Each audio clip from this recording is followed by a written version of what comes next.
Yeah.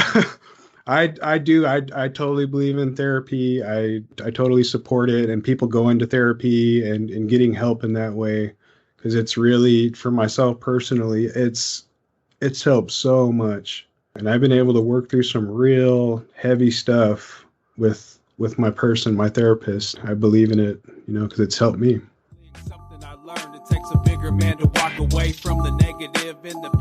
Can you talk a little bit about some of the struggles that you've had? When I was 18, I talked about kind of going through dysfunction and stuff growing up with my parents. And, I don't want to disrespect my parents in any way, but I mean, I think it's also important that I tell the truth about what happened. And OCS got involved when I was young and stuff. I had to go live with my dad and out of state.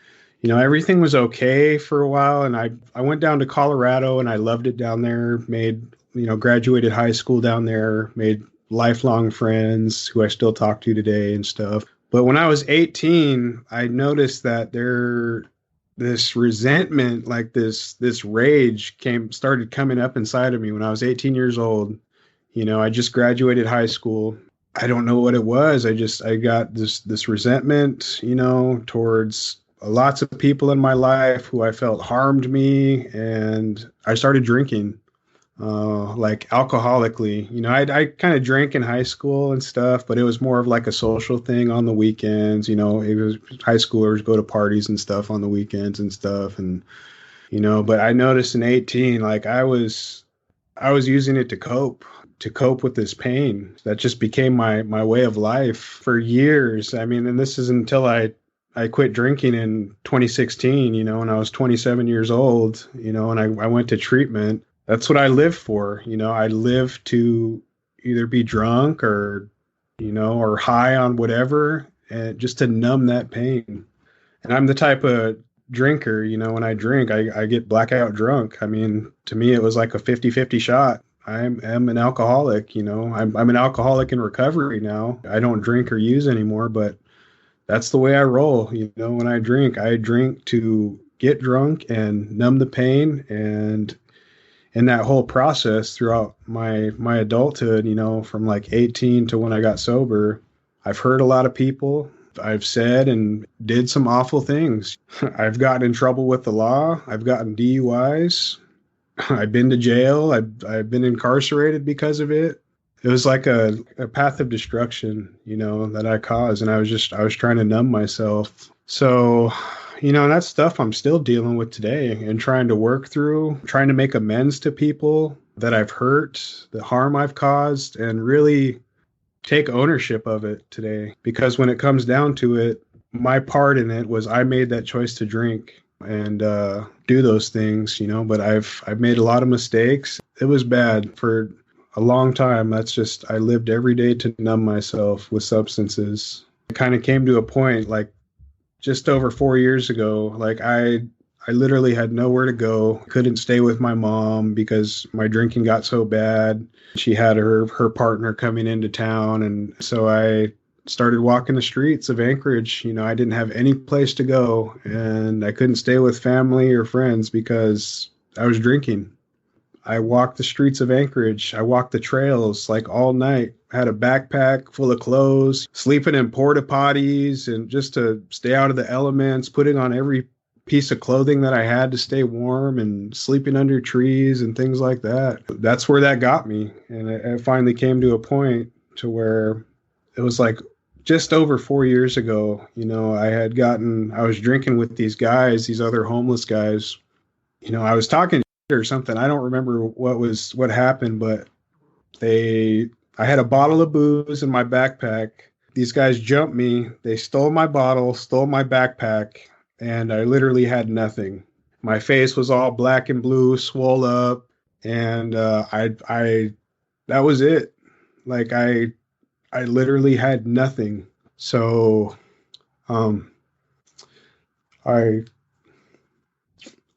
I went back to I went to a treatment program. In the process of this too, I've been through like 5 different residential treatments, a couple outpatients, and I graduated an outpatient treatment center.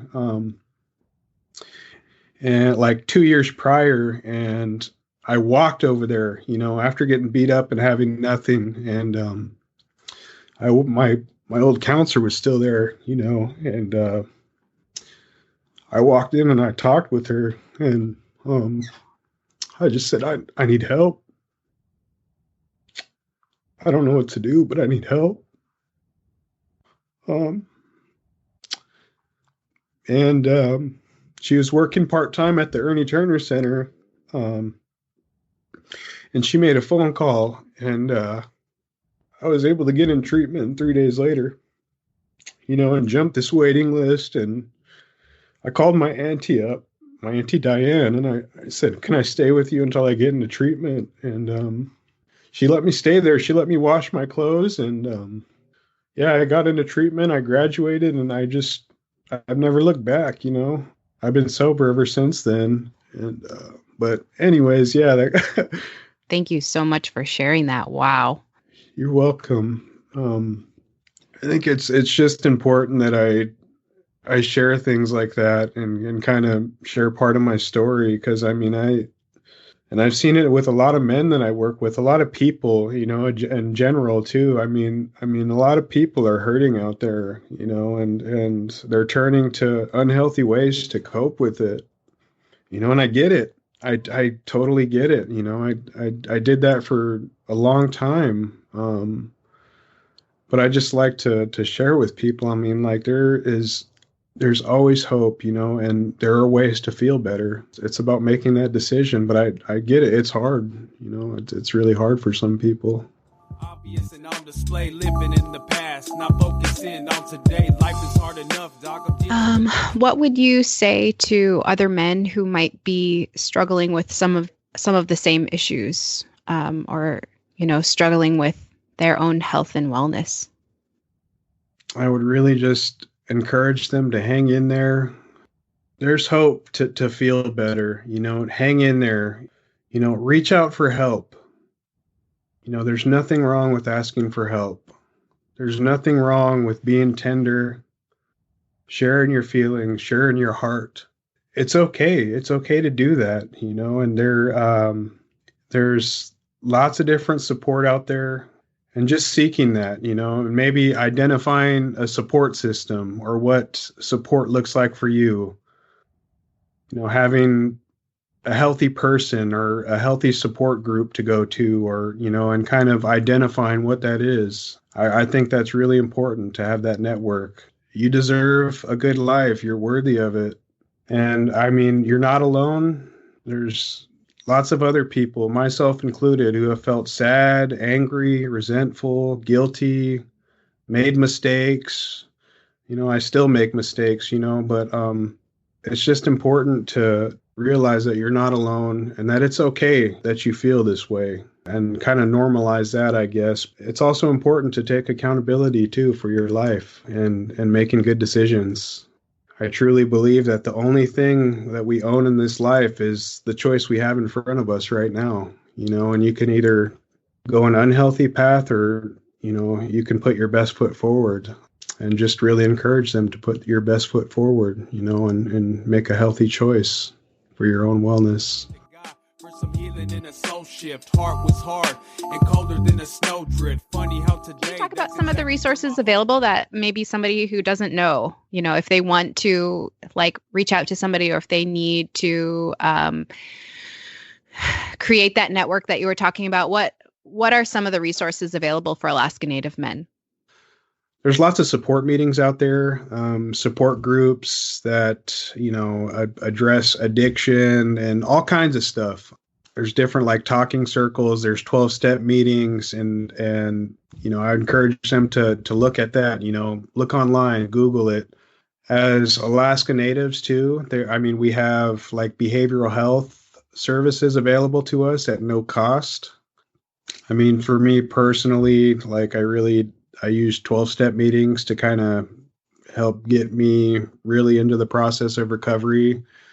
But, there's other meetings within the community, talking circles, things like that. Also, just identifying people maybe in your family or friends who support your wellness, reaching out to them and really doing it and talking with them. And even in the work that I do, I understand like the importance of talking about it and sharing your story and what's really going on inside and how healing that can be. Lots of different support out there for people's wellness, especially as Alaska Natives too, at the Native Hospital and whatnot. There's lots of services around there. And I really think that's a good place to start. There's sober support meetings, there's different talking circles and things like that. But it's all about making that choice to reach out and kind of seek that support. Life is good now. Grateful every second. Thanks to those who pray. It seems that, everyone's recovery looks different. What might work for one person may not work for another person, but it's important to identify what helps you. Do you lean on like religion or spirituality to help you? Oh yeah, actually, wow, yeah.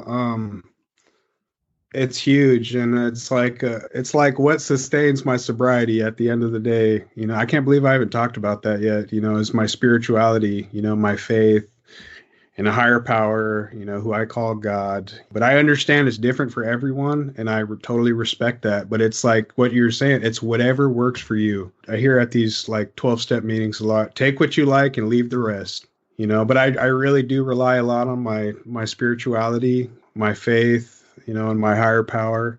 I mean, the whole higher power and like there's a divine supernatural God or whatever, a being, that kind of is greater than ourselves. It's a hard thing to grasp, but I work with some guys who have like, and I struggle with it too before I got sober, and I had this like spiritual experience doing like a 12-step program, and it totally changed the way I think, man, and feel about that. But I tell people who struggle with that, I like the higher power concept because you don't have to make it supernatural, make it your family, your children, anything to keep you accountable, for living a healthy life and really being honest with yourself. What is that? What is my purpose? What can fulfill my life and give it meaning? And I really encourage people to seek that. Finding whatever it is that gives you purpose. What keeps you going? What do you look forward to? Being honest with yourself and seeking that. I think that's really important. But I also think it's important to respect everyone else and their beliefs too. Like you're saying, if that works for you, more power to you. Yeah. But just please don't try to impose that on me. Because I got my own thing going here. I totally, it's important to respect other people's beliefs. And where they're at. I totally, believe in that. Where I'm looking for the lessons. Every day's a choice. How important do you think culture and tradition is to Native men's health and wellness? For me personally, it's super important because it's part of who I am. It's like an innate part of me, part of my being. Because like I said, I didn't grow up around the culture and stuff, but I realize how important it is to know as much as I can, especially since I've been sober and all that, because it's fulfilling. It fulfills like a void in my soul. When I learn how to hunt, which I started doing. I'm a city native, but like in the past 4 years, I've gone hunting. I really started fishing, putting up fish in the smokehouse, and learning how to do things like that way, subsisting, learning the language, song and dance and things like that, even talking with elders. And a lot of them, they possess stuff that, like old ways of knowledge, is like little nuances in culture, that's so important. Spending time with them, I'm kind of slow to get on it, but I realize the importance of it. I know UAA, they offer our Sukstun language course, that I want to get. I kind of picked up a dictionary and have been like learning. I know how to like say a lot of the words and pronounce a lot of stuff, but I have this thing in my heart to where I want to learn my language. I have kind of been talking with people from where my dad comes from, Port Graham, and kind of asking questions about old stories and how things were like long time ago, and just searching,